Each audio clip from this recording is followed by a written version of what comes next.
Bonjour à tous et bienvenue dans Smart Patrimoine. Smart Patrimoine, l'émission qui vous accompagne dans la gestion de vos finances personnelles, mais l'émission qui décrypte également avec vous les enjeux et les actualités du secteur de la gestion de patrimoine. Une émission que vous pouvez retrouver tous les jours sur Bismart. Et au sommaire de cette édition, nous commencerons tout d'abord avec l'art à la une, le rendez-vous dédié aux actualités du monde de l'art. Un rendez-vous proposé par Sybille Aoudjan, journaliste spécialisée sur les questions d'art au sein de la rédaction de Bismart. Nous enchaînerons ensuite avec l'art à la une, l'interview où nous reviendrons sur cette loi cadre qui vient d'être votée par l'Assemblée nationale et le Sénat, cette loi cadre qui encadre donc le déclassement des œuvres d'art des collections publiques. Nous en parlerons dans un instant avec Corinne Herskovitch, avocate mais aussi présidente de l'association Astre. Ce sera donc la deuxième partie de Smart Patrimoine.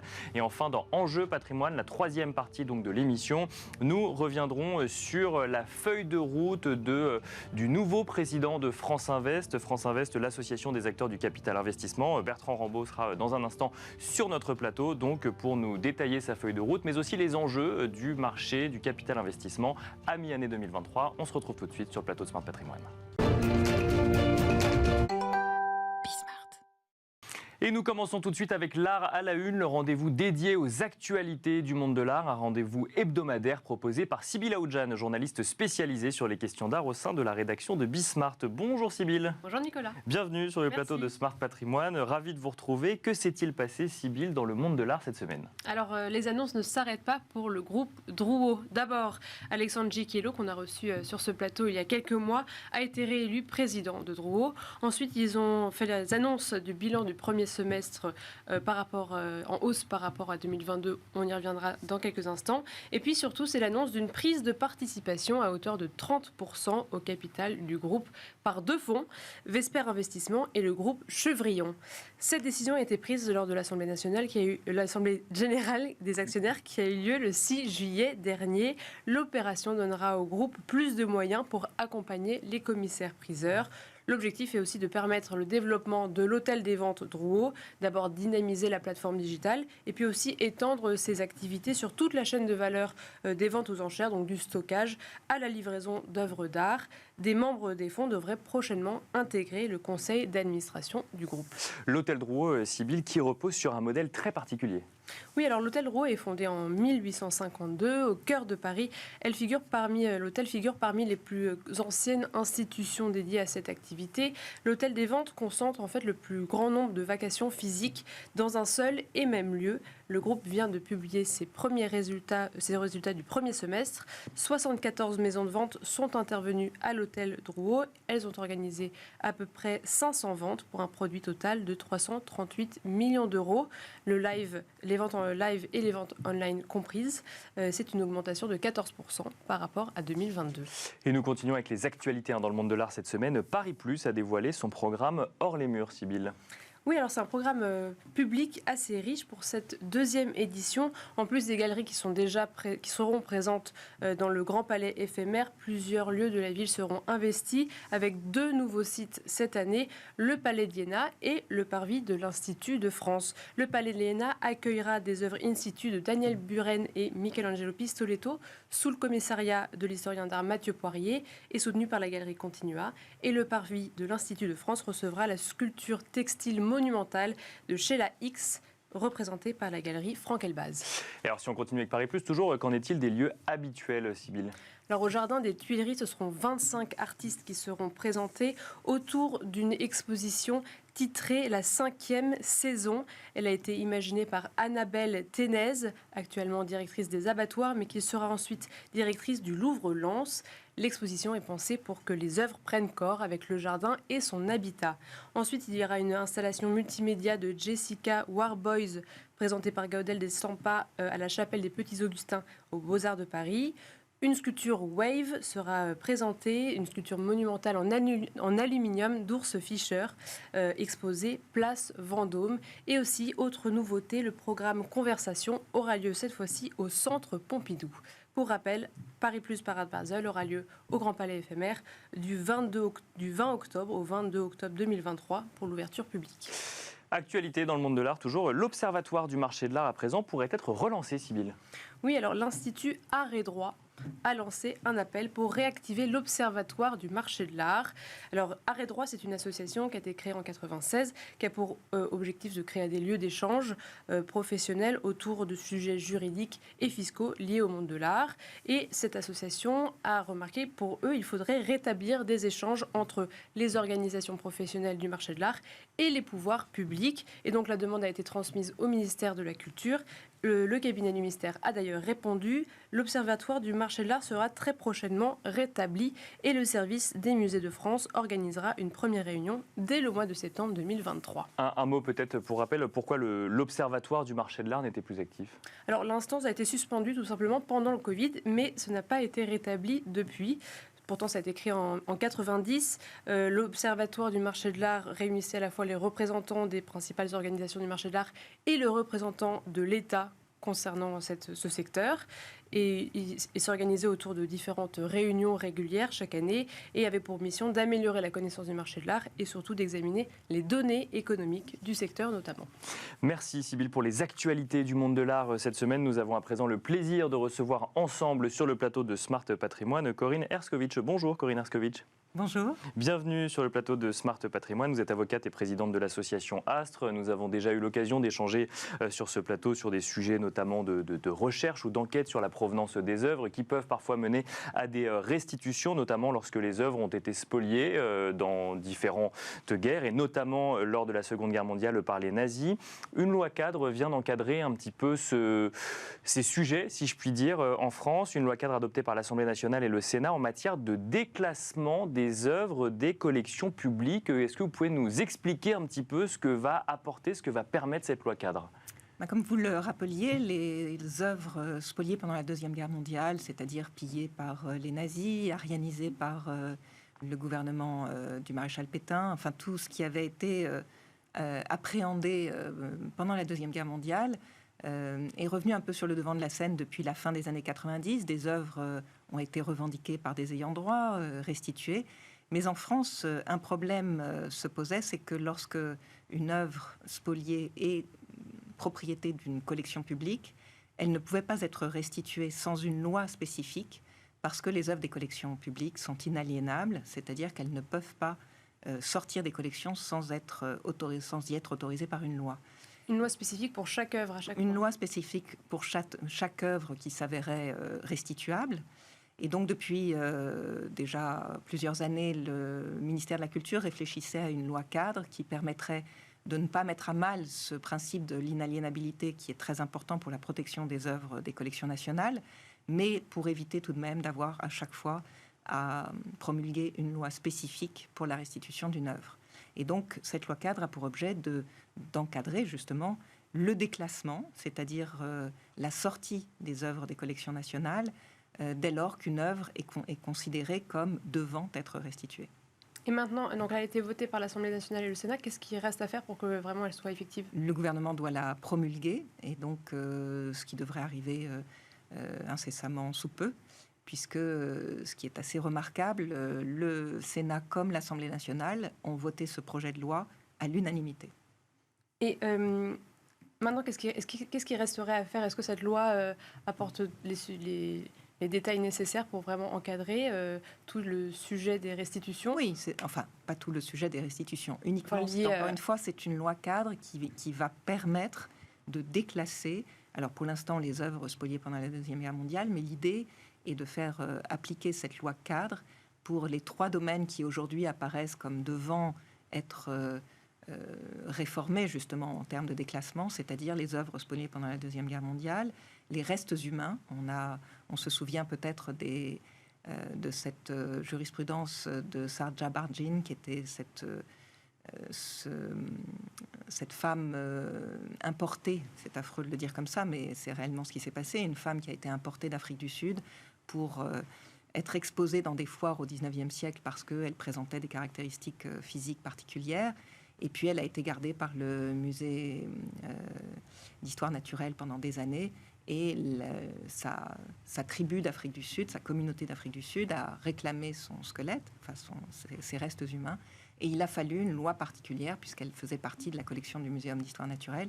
Il a fallu une loi particulière. De la même manière, les têtes maoris, qui ont été revendiquées par la Nouvelle-Zélande, là aussi, il a fallu une loi particulière pour autoriser les muséums d'histoire naturelle partout en France à restituer les têtes. Et donc là, c'est un remède finalement à cette difficulté qui était rencontrée chaque fois qu'une œuvre devait sortir des collections nationales, que ce soit les restes humains, donc les œuvres spoliées pendant la Deuxième Guerre mondiale, ou les œuvres, ce qu'on appelle les biens étrangers, c'est-à-dire collectés pendant les colonisations. Il fallait trouver une solution. Donc c'est une première, ce projet est la première des lois cadres. Parce qu'il y aura donc 3 lois cadres, si je comprends bien, et là, la première loi cadre concerne uniquement les œuvres spoliées durant la Seconde Guerre mondiale. Voilà, ça concerne uniquement les œuvres spoliées pendant la Deuxième Guerre mondiale, mais au fond, ça met en place une procédure qui sera identique, j'imagine, pour chaque catégorie. Oui, parce que là, c'est la première qui a été Voilà, c'est la véritablement... première. La différence sera à chaque fois de trouver l'organisme qui va décider de la restituabilité d'une œuvre. Oui, parce qu'à chaque fois, il faut passer devant une commission quand même qui va pouvoir... Il faudra faire une étude historique, une recherche de provenance. Justement, c'est un peu l'enjeu de cette loi.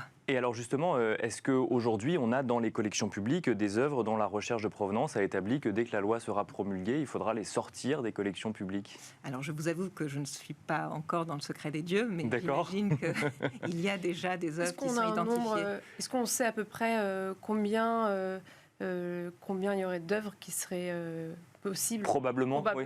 C'est très difficile à savoir. Ce qu'il faut comprendre, c'est que dans le domaine des œuvres spoliées pendant la Deuxième Guerre mondiale, en fait, ce sont des œuvres qui auraient une provenance douteuse entre 1933 et 1945, c'est-à-dire qui auraient potentiellement été spoliées à des Juifs sur tout le territoire de l'Europe, ce qui est quand même très important, et qui auraient circulé ensuite après la libération et qui auraient pu être acquises depuis 1945 par les musées français.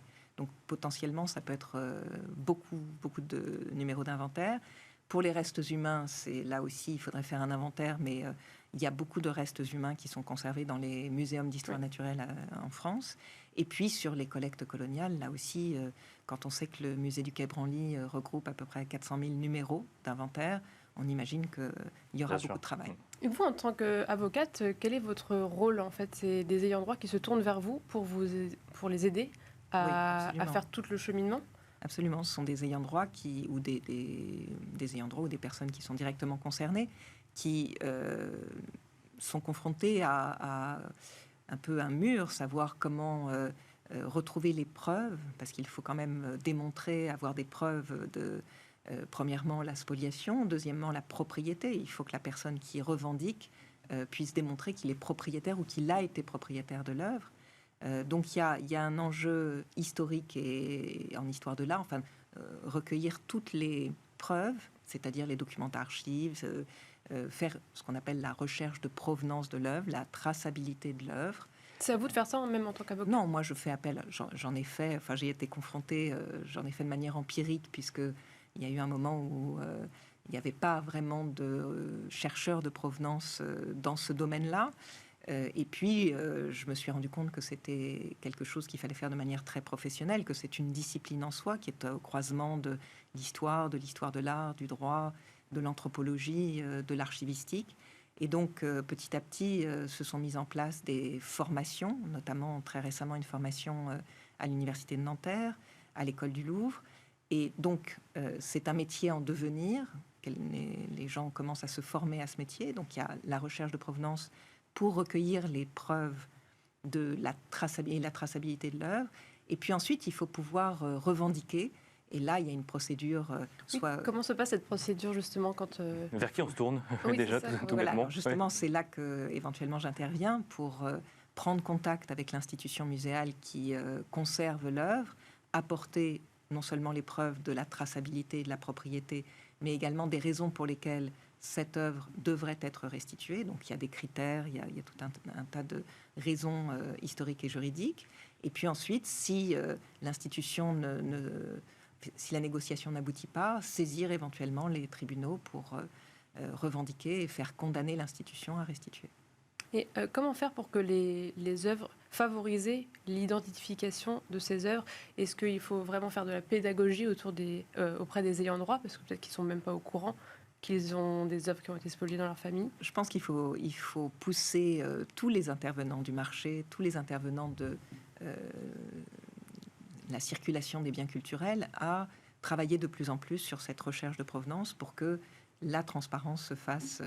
Et les musées sont en première ligne. Il faut que les musées travaillent sur la provenance de leurs œuvres et affichent toutes les informations qu'ils trouvent sur la provenance. D'abord, c'est très intéressant. C'est une dimension en plus dans le musée.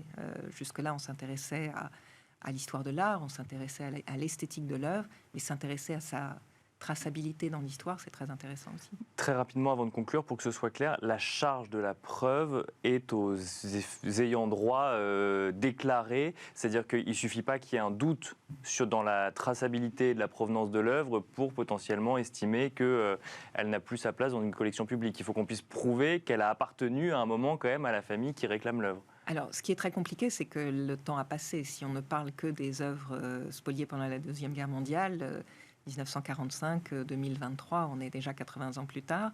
Donc, rapporter une preuve absolue est très difficile. Il faut rapporter un faisceau d'indices graves et concordants. Voilà, donc c'est toutes ces... Ce sont les termes avec lesquels il faut jongler. Voilà. Merci beaucoup Corinne Herskovic de nous avoir accompagnés dans Smart Patrimoine. Je rappelle que vous êtes avocate et présidente de l'association Astre. Merci beaucoup. Merci également Sybille Aoudjan de nous avoir accompagnés donc, dans l'art à la une qu'on pourra retrouver à la rentrée sur Bismart. Et quant à nous, on se retrouve tout de suite dans Enjeu Patrimoine. Et nous enchaînons à présent avec Enjeu Patrimoine. Nous allons tenter de comprendre ensemble quels sont les grands enjeux justement du marché du capital d'investissement en cette mi-année 2023. Et pour cela, nous avons le plaisir de recevoir sur le plateau de Smart Patrimoine Bertrand Rambaud. Bonjour Bertrand Rambaud. Bonjour. Bienvenue sur le plateau de Smart Patrimoine. Vous êtes le nouveau président de France Invest. Vous avez été élu il y a quelques semaines avec un cahier des charges clair, des nouvelles ambitions peut-être pour cette association donc, des acteurs du capital investissement qui existe depuis bientôt 40 ans. Quels sont selon vous les grands enjeux que le marché, que l'activité doit aujourd'hui adresser dans un contexte d'investissement qui bouge un petit peu quand même depuis quelques mois et notamment des questionnements sur les investissements verts ou durables par exemple? Alors c'est vrai qu'on est dans un contexte, d'abord avant de parler des grands enjeux, chaque mandature de France Invest se situe dans un contexte. On le connaît tous, on peut le rappeler en deux grands mots pour nous. C'est d'une part un changement de l'économie, autour effectivement de la durabilité, autour de la souveraineté, et puis cette deuxième révolution industrielle, digitale, qui est arrivée, qui n'est pas neutre. Et puis à côté de ça, un environnement financier de remontée des taux qui, au-delà du coût qu'elle génère, change le paradigme dans lequel on évolue et rend la liquidité moins facile. Donc on est dans ce contexte et donc notre métier qui s'adapte depuis 40 ans à ces environnements, évidemment, va le faire. Alors, quels sont un peu les grands points que je souhaite sur lesquels j'ai présenté un peu ma feuille de route. Peut-être juste avant, sur ce contexte de taux directeurs plus élevés de la BCE, ça a une incidence directe sur les acteurs du private equity ou du capital investissement en France aujourd'hui? En fait, bien sûr, ça a une influence à deux niveaux. D'abord, on va dire que c'est quand même un retour à une normalité. Bien sûr, oui. Des taux d'intérêt négatifs ou à zéro, c'est économiquement pas très logique. Donc on revient à des choses qu'on a pu connaître il y a quelques années, qu'on a certes tous un peu oublié rapidement. Il vaut mieux avoir de l'expérience, c'est ce qu'il faut comprendre. Vous avez bien résumé. Non, ce que ça change, premier élément, bien sûr, c'est un paramètre de coût. Une dette coûte plus cher, c'est assez mécanique. Mais je dirais que ce n'est pas le phénomène le plus important. Le phénomène le plus important, c'est qu'il a changé le mode de financement. Il renverse toute la tendance de la liquidité entre guillemets facile, si je puis dire, qu'on a pu connaître au cours de ces 10 dernières années, et qu'on rentre dans un environnement où lever de l'argent est plus difficile, que ce soit pour nous en tant qu'investisseurs, puisqu'on va chercher de l'argent, vous le savez, bien sûr, au sein de grands investisseurs institutionnels ou particuliers dont on reparlera tout à l'heure, sans doute. Et puis, financement bancaire, voilà. Donc, on est dans cette période. Donc, effectivement, notre industrie est impactée par ces effets. Alors, quelles en seront les conséquences? Moins d'opérations peut-être, en tout cas à court terme, et impact sur les valorisations. On a vu, il y a 18 mois, commencer à avoir ces signes sur la technologie, oui, bien sûr, qui a été le premier segment de notre marché à être influencé. Avec peut-être, alors c'est effectivement ce qu'on peut lire dans la presse, mais une recherche de rentabilité rentabilité plus grande vis-à-vis des dossiers accompagnés quand on est investisseur. Mais c'est normal, puisque les taux d'intérêt montent. Donc il est normal que si on garde une même prise de risque, on doit logiquement aller chercher un rendement des capitaux investis plus important. Vous avez tout à fait raison. Alors après, il y a la logique du modèle économique, il y a les réalités de marché. Mais de toute façon, on est une profession, quand on regarde la rentabilité moyenne sur 10 ans, France Invest a sorti il y a quelques jours son analyse de rentabilité des fonds sur ces 10 dernières années, on est à 12%. Et donc et c'est très stable dans la durée en fait. Donc en fait, on est une industrie qui arrive à s'adapter au contexte et ce taux a monté ces dernières années. Donc, bien sûr. Ouais. Mais effectivement, je dirais, cette évolution de taux a un impact sur l'environnement. Vous avez donc été élu à la présidence de France Invest il y a quelques semaines. Quels sont, selon vous, les grands enjeux que le secteur doit adresser aujourd'hui ? Écoutez, pour être très simple, moi je voudrais qu'on adresse 3 grands enjeux externes au-delà du quotidien. Bien sûr, et de l'adaptation au contexte économique. Exactement. Ouais. Exactement. Non, vous savez, on dit souvent notre industrie, qui est importante en France, c'est la plus grande d'Europe, d'abord, je tiens à le dire, parce que c'est une vraie fierté. Fierté, c'est 50 milliards d'euros qui sont investis chaque année dans les entreprises françaises. C'était 10 milliards il y a 15 ans. Donc vous voyez la progression que notre industrie a connue. En revanche, c'est un peu de moins de 8000 entreprises accompagnées, qui sont des PME, des ETI ou des sociétés qui se créent innovantes. On peut faire plus sur ce dernier paramètre. D'accord. Ouais. Vous savez qu'en France, on dit qu'il y a plus de 100 000 entreprises qui seraient susceptibles de recevoir un investisseur à son capital. Donc, je voudrais vraiment, dans cette période, alors sous mon mandat de 2 ans, mais après, au-delà encore, qu'on arrive à faire progresser, alors j'ai dit une hausse de 50%, mais au-delà des chiffres, aujourd'hui, notre industrie, qui est un métier d'offre, elle peut s'adresser à quasiment tous les secteurs.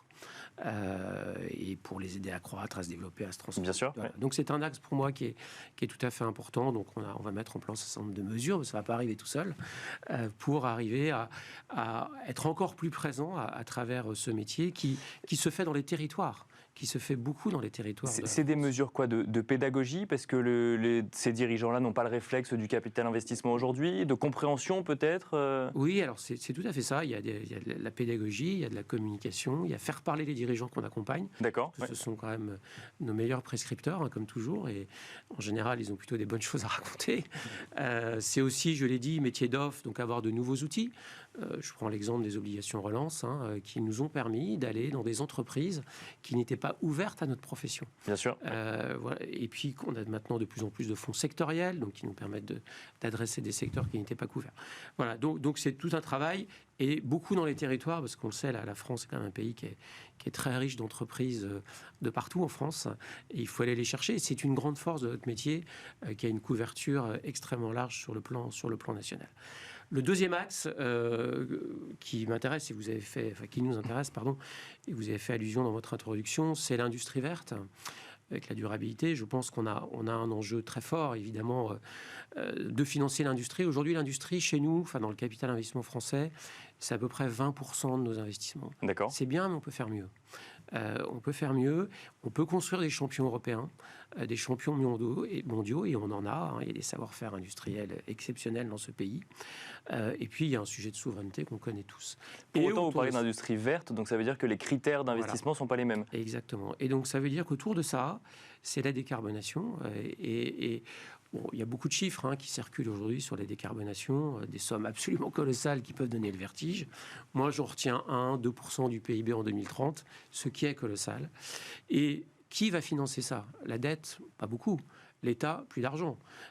Donc, il y a le capital. Alors, il y a la bourse, bien sûr, elle existe, elle a sa place, mais il y a aussi le capital investissement. Et il n'y aura pas de transition énergétique s'il n'y a pas de capital investissement. D'accord, s'il n'y a pas de financement, tout simplement. Oui, c'est ça. Pas de financement, mais je reviens à mon métier. Oui, évidemment, oui, bien sûr. C'est celui-ci. Et là, je souhaite aussi qu'on puisse, mais ça a été fait aussi largement par mes prédécesseurs, mon mandat de 2 ans est dans une continuité, vous imaginez, de Claire Chabrier, qui a fait un super boulot et qui était souvent à cette table. C'est d'aller aussi vers l'épargne longue. D'accord. L'épargne longue des Français, d'aller aussi plus vers la retraite, qui est un réservoir de financement et qui est très adapté en termes de durée par rapport à nos métiers. Et pour nous, il y a des enjeux alors, constants d'aller de plus en plus vers la recherche de cette épargne.